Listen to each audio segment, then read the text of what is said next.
Hello, welcome back. I'm Sean, and this week was so jam-packed. There was just not enough show to show you everything I wanted to show. So let's just jump right in and waste no further time here. The biggest news to happen in the generative AI art space this week was when Neill Blomkamp came out and dropped a new film called NIGHTBORNE. Let's take a little look at a clip here. They are building zombies.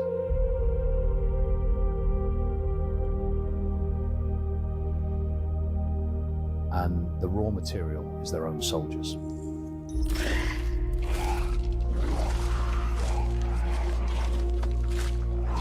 Oh my goodness. So this is a 13-minute horror sci-fi original piece done all with generative AI. He had real crew, real concept artists, 32 individual performers whose likeness and voice were used in the production. And it's a whole new evolution of generative AI video. Not everybody thinks it's for the better, though. Like, you look at the Verge here, who called it slop warmed over. Or Kotaku, who called it awful AI-generated movie that they watched so you don't have to. So the haters are out in force. You got a lot of people that are scrubbing through it and scrutinizing every last frame because somebody with a profile that big comes out and does something like this. People aren't comparing it to like other AI tests that are online. They're comparing it to District 9, right? But there's another aspect to this that I feel like is more productive. And the homie Matt Workman, just wanted to get his name on screen there. He's got something to say about it right now. From what I read about his last couple of years trying to get films made, I guess he had trouble getting projects like Halo and Alien off the ground because it's a big deal to get studios to invest. And there's just a lot of friction along the way of trying to get a movie made. Nothing to discount his quality or the studio's quality, none of that. It's all business. It's hard to get movies made, period. I could see that he's getting a little fed up with this process and wants to see, hey, what if I just generated my own films with my crew, which we'll talk about in a second, and we use generative AI, and maybe he just self-distributes it. Who knows? So that's it right there. We've talked about this so many times. Why do I get so excited about this? Why do I get excited to turn on this camera and talk to you about this stuff, whether anybody watches it or not? Thankfully, people do watch it, and I love you all. Thank you for that. But it's the passion that I have for this idea that anybody can come from anywhere. And usually we talk about it from the perspective of somebody who, lives in the middle of nowhere and has no resources and no connections. And now they've got the tools to get the thing out of their head, put it on a screen, put it out there for you to watch. But that also applies to people who are at the tippy top of the industry, right? But it begs a question about to what degree somebody like Neill Blomkamp is best suited to embrace these tools and take them to the next level versus people who, because here's the thing, let me give me some context for a second. Some of the feedback that I saw around this was some people asking a question along the lines of why this project, in terms of like its subject matter and the way it's shot. It's like you took a movie that would have existed in the pre-AI time and you made that with AI. Why not use AI to make the thing that you can only make with AI? And it's a valid question, right? So that then leads into the point of like, is the person who's going to blow this wide open and take it mainstream going to be somebody like a Neill Blomkamp or a Martin Scorsese, who we saw talking about using AI for previs just a little while ago, or somebody like Gareth Edwards, who was on stage at AI on the Lot this year, right? Or is it going to be somebody who came up, has been learning these tools and speaks this language natively, right? Speaks this as their first cinematic language. Somebody like Dave Clark, a Dustin Hollywood, or a PJ Ace, right? Great question, fun question, and I'm going to look forward to answering it with you as time goes by. Now, other movie news. This was huge. Variety reported that 300 Netflix programs used generative AI this year. Now, we're not talking about the biggest of the big budget spectacles here. For the most part, it was used in sports documentaries or historical reenactments, but it does give the signal that the march is on. So while some haters or have I'm going to cancel my Netflix subscription, or some people that are trying to be a little bit more serious about it have said like, oh yeah, but they're not making like the mainstream bigger stuff with it. Okay, not today, not this year. but it's coming. And I don't understand anybody who thinks that it's not and thinks that there's any putting the toothpaste back in the tube. You know what I'm saying? So we're talking about movies. We can't talk about movies made. I was going to say made with AI. Forget that. My friend, I'm so happy and proud to call her my friend, Tasha Caulfield, a friend, an inspiration. The raw and unfiltered story of Muhammad Ali, official trailer. This, for me, I'm saying it, the movie event of the year. I'm looking more forward to seeing this than I am to seeing Spider-Man or Street Fighter.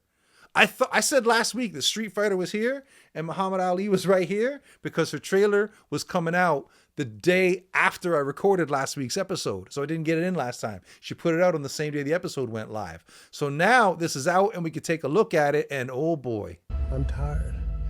I'm tired. You tired? You tired? We ain't been waiting 3.5 years for you to get tired. This ain't no goddamn exhibition. This is a resurrection. Remember, they tried to kill you. Some people won't rest until they know you're dead. An unloved man is an endangered species. And a man's got to be in good shape to live up to love. So Shorty has fixed it so that all the people you loved on can give you a transfusion. Because he's called for a resurrection. Damn. This is going to be so good. So I watched this. Does it look like somebody had a camera back in the 1960s when all this stuff was happening? No. Does it look like actors reenacting those events? No. It looks like Tasha's signature style. Again, why do I get so excited about this stuff? I use this woman as my example in conversation about this stuff all the time. What's so exciting about this? Because it's so uniquely her take that somebody like Tasha could go away, not worry about her social media following and whatnot for over a year while making a movie by herself, the same as in a previous era, somebody might have written a novel. And now a movie can be that individual expression, that singular voice, right? For years, the whole thing was, what's so unique about film and cinema is it's a collaborative medium. You can't do it by yourself. Well, guess what? Now you can. Tasha has. And when this comes out later this year, I will be blocking out the evening. I'll be making a giant bowl of popcorn and I'll be putting it on the TV, the biggest screen I got in my house, and getting into it. Just like any other movie you're dying to see. Like I said, Spider-Man, Street Fighter. If you made me choose, I'm picking Tasha's Muhammad Ali movie. And you can quote me because I can't wait. This is going to be so good. Okay. Have you met Jenny Krakowski? You can see on screen here, day 30 of making a feature film with AI in 30 days. Well, guess what? She's here to tell you that she didn't quite make it. Hi, my name's Jenny, and my goal is to make a feature film with AI in 30 days. And today is day 30. And I'm not finished yet, which will come as a surprise to absolutely no one. So she has been making... It's not about 30 days. That's the whole thing. It's about the commitment to it and the process and opening up the process for you to see. So if you go over to her YouTube channel, you're going to get a little peek at her process. Yeah, basically. So here I've got like a shot where basically the door was supposed to be closed and the door was supposed to be white, and I've been working on that. And then I've just done a cutaway. Like quite often you can fix problems with a cutaway. So you just add the cutaway in. And yeah. I wanted to show you that little sneak peek at her process, because that whole business about how you can cover up a lot of mistakes with the cutaway, it reminds me so much of in the pre-AI era. My biggest claim to fame is that I built a YouTube channel up to 4 million subscribers in the Comic-Con genre. And a big part of the success of the videos that I made that went into the millions and tens of millions and some of them into the hundreds of millions of views, because I would either take a bunch of cosplayers out into the street or I'd go to a Comic-Con and pair people up, whatever, do little vignettes. But it was the eye for moments. And this is what I've always insisted. Why does so many imitators come out and copy my styles and rip off my title formats, whatnot, but not quite have the same level of success or longevity that I did, it was because I had the patience and the eye to go through all that footage and find those teeny tiny little moments that most people would gloss over. Most people, they would use a big chunk of cut because something funny happened right there and right there, so they use the whole thing, right? It takes a certain kind of eye and a certain kind of knowing what to look for to know how to cut around those just teeny tiny little perfect moments, right? And that's what Jenny is talking about here.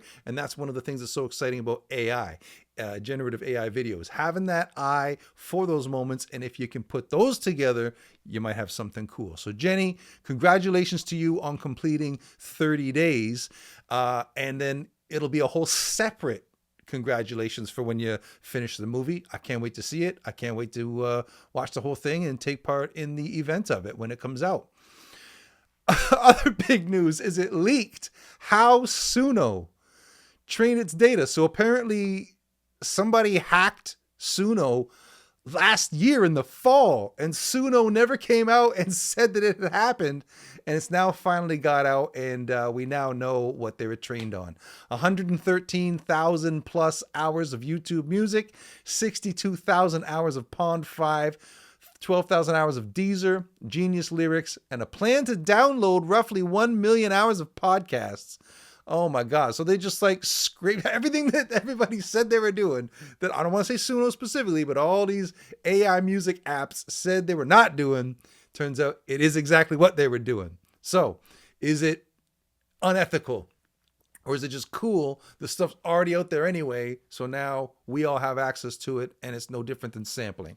I don't know. I'm not the one to make the answer here, but I'm very interested in what you have to say. So leave a comment, shoot me a message, and let me know what you think about all of this. Alex Petrascu, I had to show you off his new music video called Cherry Cola.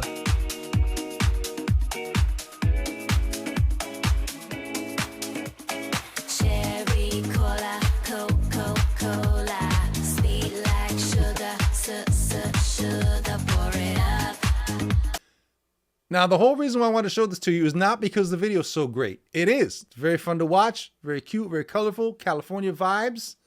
But you see where he says he prompted some music to get the groove on for the day. Then he generated the track. The 6 hours later, he made the whole music video. Now, here's what you do. Again, it's the whole community aspect of leaving the door open after you have come through it, not pulling up the ladder behind you, right? You go to the post, and underneath it, all the tools he used. Not a sponsored post. Shows you how he made it step by step. So if you want to do something like that, you want to learn, you want to do something like that, just see, look at this. This is something I'd never even heard of before. He says he didn't start with visuals. He started with the music, the BPM, where the drops are. He built a beat grid and planned where all the cuts are going to be before generating anything. Like, he's giving you the blueprint right here. So if you want to make your own music video, Alex is showing you the entire process right here to generate the character sheets, the prompts, the references, your keyframes, all of that cool stuff. So follow along and make your own movie. All right, Eric Kerr. You've been hearing about The Odyssey? You've been to see it in the theaters yet? I haven't, and I don't feel like I need to anymore. Some adventure. I guess you won't be able to see the movie in 3D. It's the stupidest idea you've ever had. I know. Athena, can you please stop asking me to do stupid stuff? So just saved yourself $25 and a trip to your local IMAX theater. You can just watch The Odyssey right there on Eric Kerr's profile. And finally, we're going to wrap up today. I'm going to leave you with this little think piece from Finn McKenty. And he's talking about how building an audience is just one way to be successful. You can make a ton of money doing really cool work. If the right, maybe 20 people know you and trust you, you know, founders or execs of the right companies, being known well is better than being well known. You can meet them anywhere. So you don't have to be super active on social if that's not your thing. But if you're not going to do that, you do need to replace it with something else that's going to build your network, because clients and jobs aren't going to magically materialize out of nowhere. And so I thought this would be a great moment to end on. for the message of it and to let you know that in this time with all this creativity and these tools, and it can be very overwhelming for people, and there's a lot of pressure to be pumping out content all the time, but you don't got to. Just do it for your own sake. Make stuff that just gets your juices flowing and just makes you so proud that you made the thing, and it's something that only you could have made. And then just show it to people. Get it out there however you can, however you want to. And it's going to be fun. So with all of that said, that is another week for the new AI Weekly. Like I said, way too much to show and not enough show to show it all. But if you like what you're seeing, if you've got anything cool to add if you've got anything cool that you're making using AI, send it to me, tag me. I can't wait to see it. Might show it off on the show, and just keep making cool stuff. How about that?